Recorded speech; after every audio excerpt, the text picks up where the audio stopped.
चौथे टाइप को पढ़ने से पहले हमें रिएक्टिविटी सीरीज को पढ़ना पड़ेगा। रिएक्टिविटी सीरीज को पढ़ना पड़ेगा और मैं आपको आसानी से सिखा दूंगा रिएक्टिविटी सीरीज, वो भी एक ट्रिक की मदद से। ट्रिक क्या है? कैटरीना ने कार मांगी अल्टो, जेन फरारी, फिर भी है क्यों सिल्वर ऑडी। So hello friends, welcome back to brain boosters. आज की इस वीडियो में हम लोग पढ़ने वाले हैं केमिकल रिएक्शंस एंड इक्वेशंस। पूरे चैप्टर को बस इसी एक वीडियो में पूरा खत्म करेंगे। ऐसा कोई भी टॉपिक नहीं होगा जो कि आपको समझ में नहीं आएगा, बस वीडियो में एंड तक बने रहिएगा। तो हमें पहले पढ़ना क्या है, तो हम लोग जान लेते हैं हमें क्या पढ़ना है इस टॉपिक में। Topic to cover, chemical reaction के बारे में हम लोग पढ़ेंगे कि केमिकल रिएक्शन क्या होता है और उसके टाइप्स को पढ़ेंगे हम लोग। जो दूसरा टॉपिक है हमारा केमिकल इक्वेशन, केमिकल इक्वेशन क्या होता है और केमिकल इक्वेशन को कैसे बैलेंस करें, हाउ टू बैलेंस, ये हमें पढ़ना है।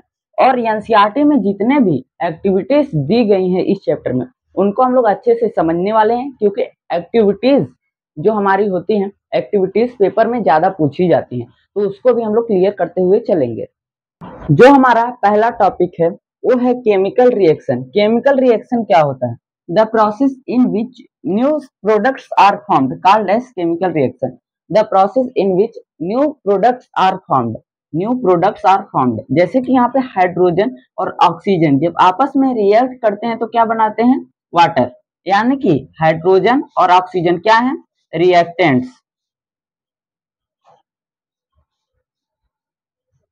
और जो यहाँ पे वाटर बना है ये क्या है? प्रोडक्ट।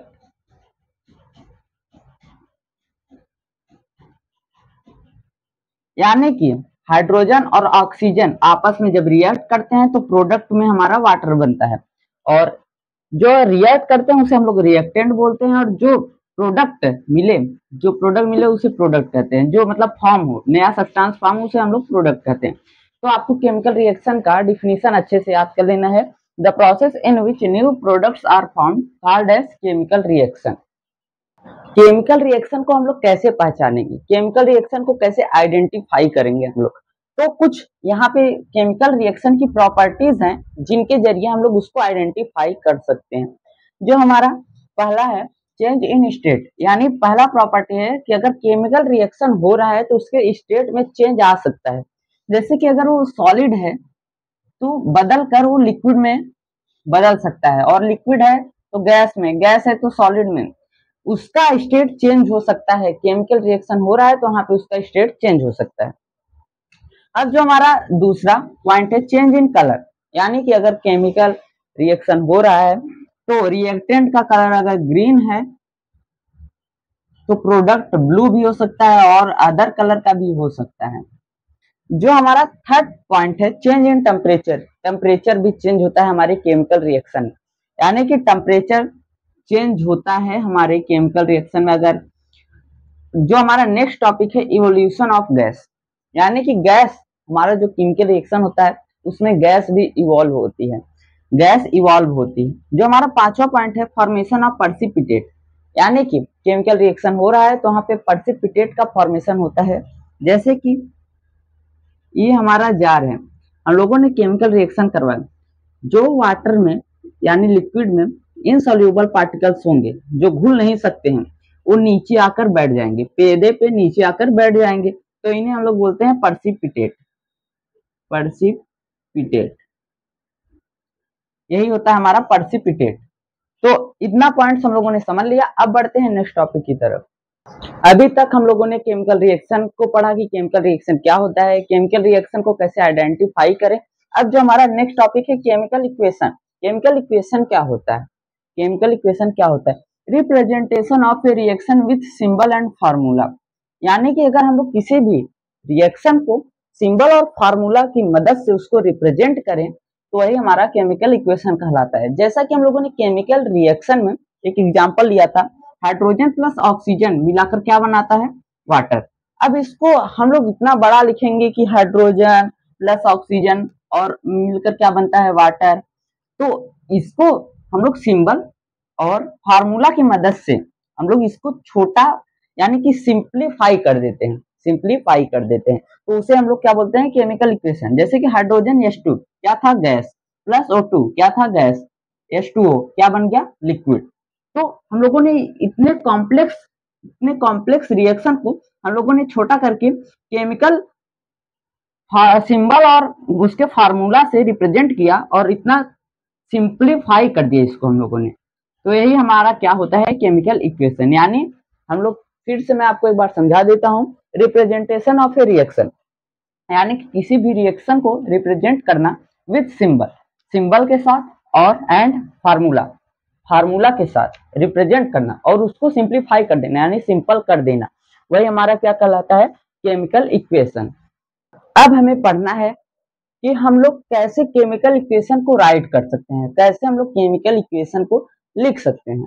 तो पहले हमें जानना होगा केमिकल इक्वेशन जो हमारा होता है टू टाइप्स का होता है, स्केलेटन इक्वेशन और बैलेंस्ड इक्वेशन। स्केलेटल इक्वेशन यानी स्केलेटल इक्वेशन हमारा क्या होता है, स्केलेटन इक्वेशन हमारा बैलेंस नहीं होता है, जैसे कि H2 प्लस O2 क्या मिलकर बना है, H2O।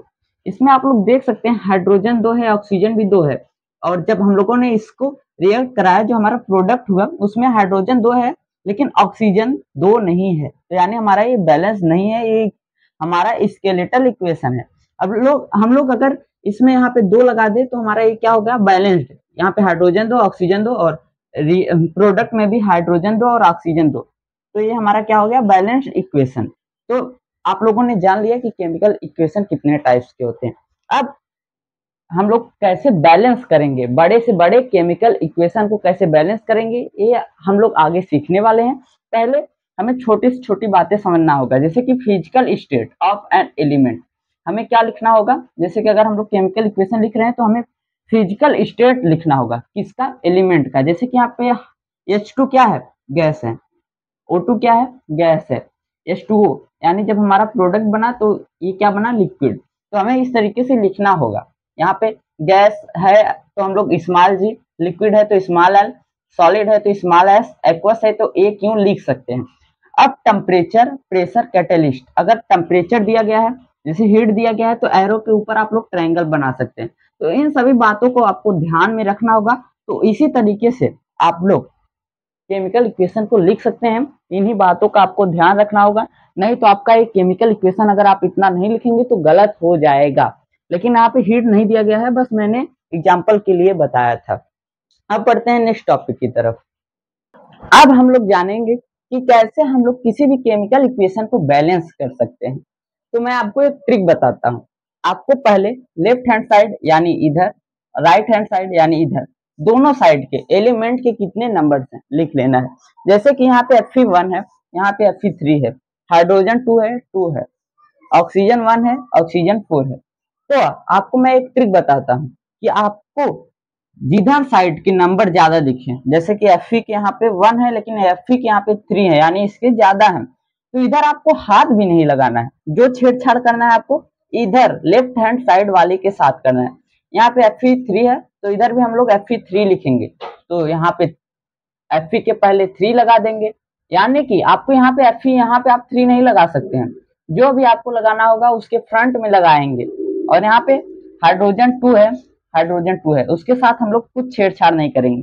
यहाँ पे ऑक्सीजन 4 है, ऑक्सीजन 4 है, तो हम लोग यहाँ पे इसके फ्रंट में 4 लिखेंगे। लेकिन ये हमारा ऑक्सीजन अब तो 4 हो गया, बट अब हम लोग देख सकते हैं कि हाइड्रोजन की संख्या ज्यादा हो गई, 4 to 8 यानी 4 2 जा 8। इधर हाइड्रोजन की संख्या 8 हो गई लेकिन इधर 2 ही है, तो अब इधर हमारा संख्या हाइड्रोजन का ज्यादा है, तो इधर हमें कुछ छेड़छाड़ नहीं करना है, जो कुछ भी करना है इधर करना है। तो अब हम लोग हाइड्रोजन को 8 करने के लिए इसके सामने भी 4 लगा देंगे, 4 2 जा 8। अब ये हमारा जो हाइड्रोजन था वो भी बैलेंस हो गया, हाइड्रोजन भी बैलेंस है, आयरन भी बैलेंस है और यहाँ पे ऑक्सीजन भी बैलेंस है। तो इस तरीके से आपको बैलेंस करना है किसी भी केमिकल इक्वेशन को। अब हम लोग चेक कर लेते हैं, 3Fe, 3Fe, यहाँ पे ऑक्सीजन 4, यहाँ पे ऑक्सीजन 4, हाइड्रोजन 4 2 जा 8, हाइड्रोजन यहाँ पे भी 4 2 जा 8, यानी ये हमारा केमिकल इक्वेशन बैलेंस है।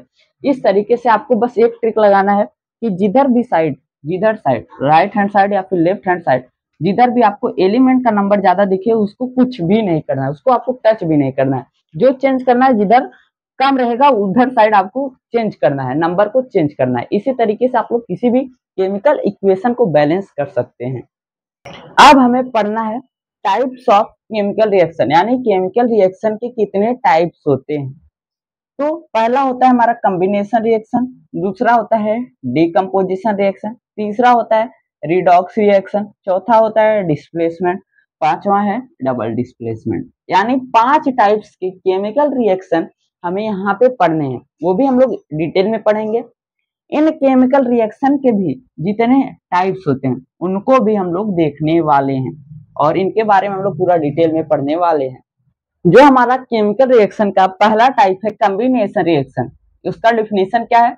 2 और more reactants combine to form a single product, यानी 2 या 2 से अधिक रिएक्टेंट कंबाइन करके एक सिंगल प्रोडक्ट का फॉर्मेशन करते हैं।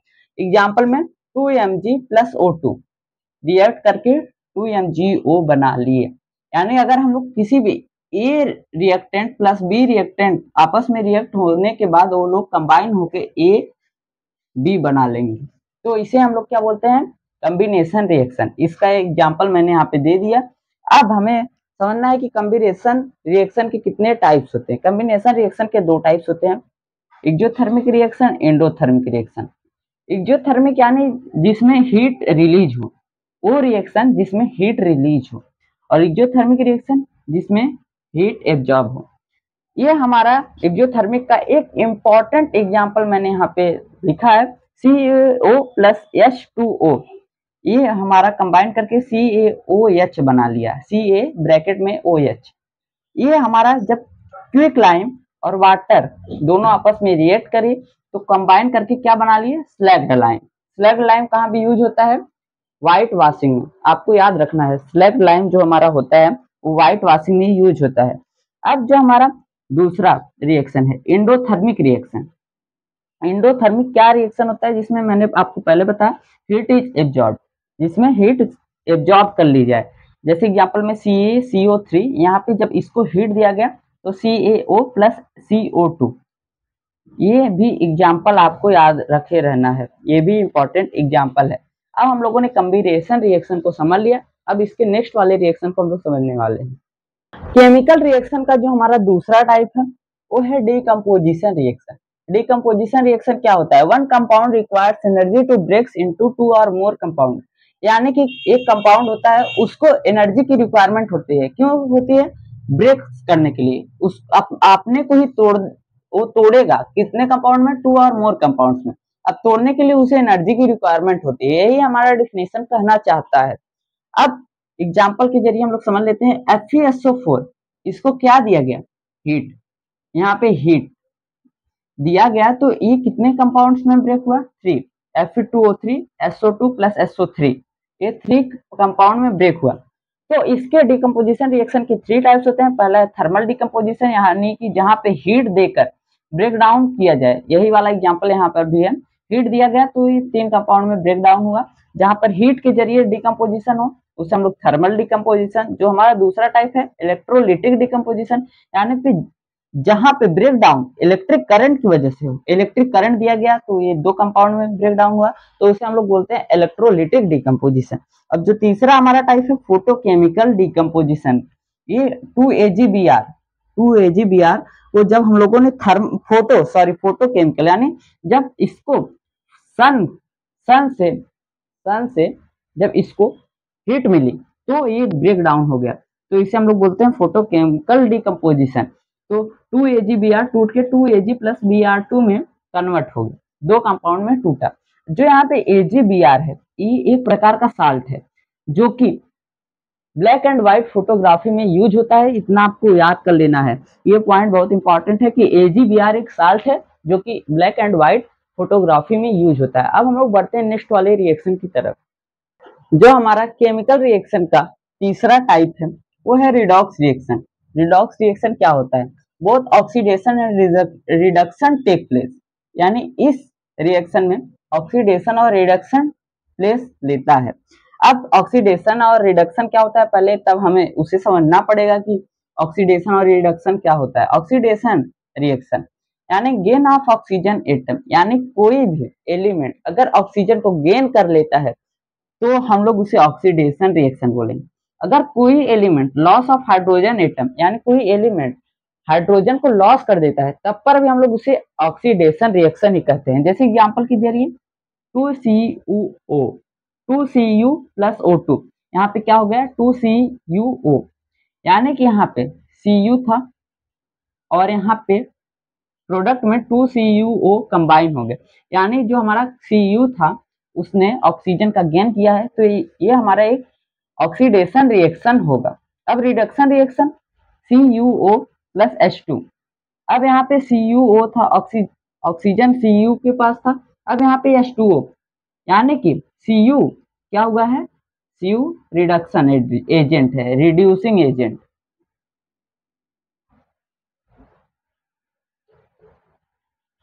यानी कि हमें बेसिकली समझना है oxidation reaction, gain of oxygen atom, जहाँ पे ऑक्सीजन एटम का गेन हो, कोई भी एलिमेंट अगर ऑक्सीजन एटम को गेन करता है तो उसे हम लोग बोलेंगे oxidation reaction. Loss of hydrogen atom, यानी अगर कोई भी एलिमेंट हाइड्रोजन एटम को लॉस कर देता है तो भी हम लोग उसे बोलेंगे ऑक्सीडेशन रिएक्शन। अब रिडक्शन रिएक्शन क्या होता है, इसका बिल्कुल opposite, gain of oxygen atom, यानी कि अगर कोई भी एलिमेंट हाइड्रोजन एटम को गेन करता है, हाइड्रोजन एटम को गेन करता है, कोई भी एलिमेंट हाइड्रोजन एटम को गेन करता है तो उसे बोलेंगे हम लोग रिडक्शन रिएक्शन। अगर कोई एलिमेंट ऑक्सीजन एटम को लॉस करता है तो भी हम लोग उसे बोलेंगे रिडक्शन रिएक्शन। इतना हम लोगों ने समझ लिया रिडॉक्स रिएक्शन। अब रिडॉक्स रिएक्शन क्या होता है, अब हम लोग ये समझेंगे, यानी कि oxidation and reduction take place, यानी यहाँ पे ये दोनों प्लेस लेंगे, जैसे कि ZnO प्लस C, यहाँ पे Zn ऑक्सीजन से कंबाइन था, अब यहाँ पे C अकेला है, यहाँ पे रिएक्शन करने के बाद Zn प्लस CO, यानी कि जो C था वो ऑक्सीजन को गेन कर लेता है, यानी ये है हमारा रिड्यूसिंग एजेंट और ये है हमारा ऑक्सीडाइजिंग एजेंट।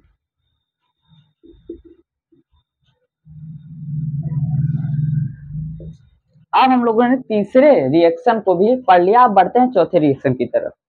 केमिकल रिएक्शन के चौथे टाइप को पढ़ने से पहले हमें रिएक्टिविटी सीरीज को पढ़ना पड़ेगा, रिएक्टिविटी सीरीज को पढ़ना पड़ेगा और मैं आपको आसानी से सिखा दूंगा रिएक्टिविटी सीरीज, वो भी एक ट्रिक की मदद से। ट्रिक क्या है, कैटरीना ने कार मांगी अल्टो जेन फरारी, फिर भी है क्यों सिल्वर ऑडी।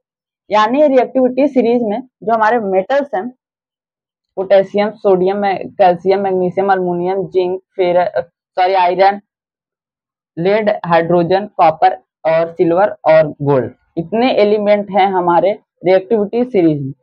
अब हम लोग इसे कैसे याद करेंगे, कैटरीना यानी के से क्या पोटेशियम, ने सोडियम, ने कार यानी कैल्शियम, मांगी Mg यानी मैग्नीशियम, आल्टो Al यानी अल्मुनियम, जेन जिंक, फेरारी यानी Fe से आयरन और फिर भी यानी लेड, है यानी हाइड्रोजन, क्यों Cu मतलब कॉपर, सिल्वर यानी Ag और ऑडी यानी Au गोल्ड।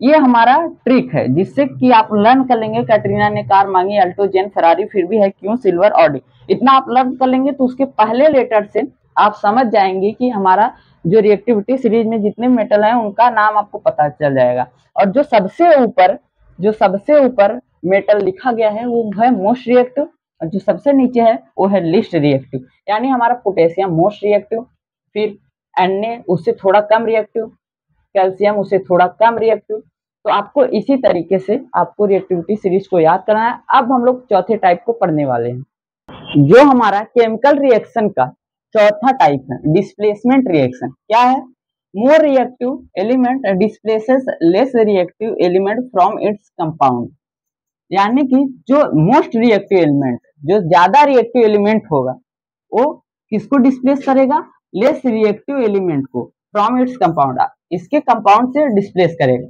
जैसे कि एग्जांपल है FeCuSO4, FeSO4 प्लस Cu, यानी कि Fe अलग था, CuSO4 कंबाइन, CuSO4 कंबाइन, अब यहाँ पे FeSO4 कंबाइन हो गया और Cu को इसने धक्का मारकर अलग कर दिया, यानी कि Cu को इसके कंपाउंड से अलग कर दिया गया, इसके कंपाउंड से अलग कर दिया गया। क्यों कर दिया गया, क्योंकि Fe मोर रिएक्टिव था, किससे, Cu से, इसीलिए इसने डिस्प्लेस कर दिया, किसको, Cu को, क्योंकि Cu लीस्ट रिएक्टिव था, आयरन से लीस्ट रिएक्टिव कॉपर था, इसी वजह से आयरन ने इसके कंपाउंड से डिस्प्लेस कर खुद कंबाइन हो गया और Cu को डिस्प्लेस कर दिया। यही है हमारा डिस्प्लेसमेंट रिएक्शन। इसीलिए मैंने आपको इसके पहले पढ़ाया रिएक्टिविटी सीरीज। क्यों पढ़ाया?